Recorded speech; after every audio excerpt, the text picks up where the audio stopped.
தமிழ்நாட்டில் மினி பேருந்துகளை இயக்க மீண்டும் அனுமதி வழங்க தமிழ்நாடு அரசு திட்டமிட்டுள்ளது. அண்மை செய்தியாக பார்த்துக் கொண்டிருக்கிறோம். ஒருங்கிணைந்த மினி பேருந்து திட்ட வரைவு அறிக்கையை வெளியிட்டது தமிழ்நாடு அரசு. அதனை அண்மை செய்தியாக பார்த்துக் கொண்டிருக்கிறோம். தமிழ்நாட்டில் கடந்த சில ஆண்டுகளாக மினி பேருந்துகளுக்கான அனுமதி வழங்கப்படாமல் இருந்தது. இந்நிலையில் தமிழ்நாட்டில் மினி பேருந்துகளை இயக்க மீண்டும் அனுமதி வழங்க தமிழ்நாடு அரசு தற்போது திட்டமிட்டுள்ளது. அதனை அண்மை செய்தியாக பார்த்துக் கொண்டிருக்கிறோம். ஒருங்கிணைந்த மினி பேருந்து திட்ட வரைவு அறிக்கையை வெளியிட்டுள்ளது தமிழ்நாடு அரசு. தமிழ்நாட்டில் கடந்த சில ஆண்டுகளாக மினி பேருந்துகளுக்கான அனுமதி வழங்கப்படாமல் இருந்த நிலையில் மினி பேருந்துகளை இயக்க தற்போது தமிழ்நாடு அரசு மீண்டும் திட்டமிட்டுள்ளது. அதனை அண்மை செய்தியாக பார்த்துக் கொண்டிருக்கிறோம்.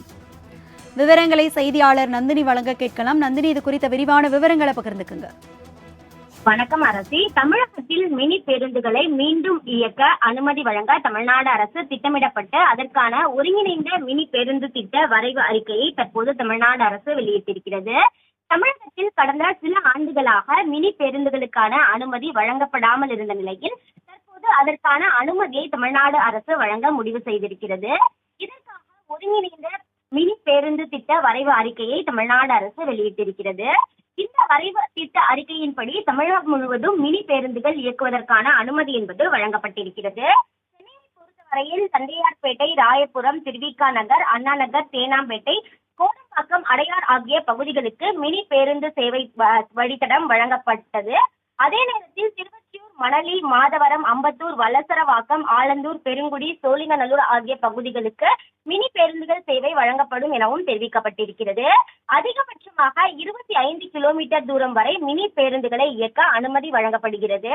ஓட்டுநர் மற்றும் நடத்துனர் இல்லாமல் ஒரு மினி பேருந்தில் அதிகபட்சமாக 25 பேர் பயணம் செய்யக்கூடிய வகையில் இருக்கை வசதி அமைக்கப்படலாம் எனவும் அதே போன்று GPS வசதி பொருத்தப்பட வேண்டும் எனவும் தெரிவிக்கப்பட்டிருக்கிறது. இதன்படி ஜூலை 14ஆம் தேதிக்குள் பொதுமக்கள் தங்களுடைய கருத்துக்களை தெரிவிக்க வேண்டும் எனவும் அதில் குறிப்பிடப்பட்டிருக்கிறது. அது மட்டுமல்லாமல் பார்த்தோம் என்றால் குறிப்பாக தமிழகம் முழுவதும் மீண்டும் மினி பேருந்துகள் இயக்குவதற்கான அனுமதி வழங்கப்படுவதுடன் எந்தெந்த வழித்தடங்கள் என்பது குறித்து RDOக்கள் முடிவு செய்வார்கள் எனவும் அந்த அரசுதழில் தெரிவிக்கப்பட்டிருக்கிறது. அந்த வகையில்தான் தமிழகத்தில் மினி பேருந்துகளை இயக்க மீண்டும் அனுமதி அளிக்கப்படுவதற்கான புதிய வரைவு திட்ட அறிக்கையை தமிழ்நாடு அரசு வெளியிட்டுள்ளது குறிப்பிடத்தக்கது. விவரங்களுக்கு நன்றி நந்தினி.